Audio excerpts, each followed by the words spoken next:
भाई लोग नमस्कार। जी हाँ दोस्तों, प्रमोद प्रेमी यादव जी का फ़ैन होंगे तो हो जाइए तैयार, क्योंकि आप लोग के लिए लेकर आ रहे हैं प्रमोद प्रेमी यादव देवरे के देनबा। जी हाँ दोस्तों, गाना काफ़ी लाजवाब का है। इस गाने को प्रमोद प्रेमी यादव जी ने गाया है। और दोस्तों बात करते गीत का, तो MP यादव जी का लिखा हुआ गाना है और इस गाने को म्यूजिक से सजाया है यानी कि अभिषेक तिवारी जी। गाना काफ़ी लाजवाब का है। NS म्यूजिक के द्वारा इस गाने को रिलीज़ किए जाएंगे कल सुबह में 8 बजे वीडियो फॉर्मेट के साथ गाना आ रहा है। तो काफ़ी बेहतरीन सा सॉन्ग है।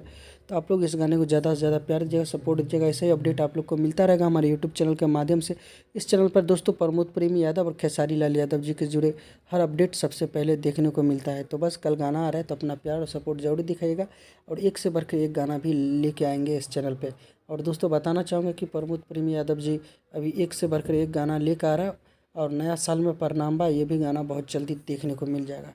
तो आज का अपडेट बस इतना ही था। मिलेंगे फिर से नेक्स्ट अपडेट के साथ। तब तक के अपना ख्याल रखिएगा और देखते रहिएगा आप लोग का पसंदीदा YouTube channel Bhojpuri chip official YouTube channel. धन्यवाद दोस्तों।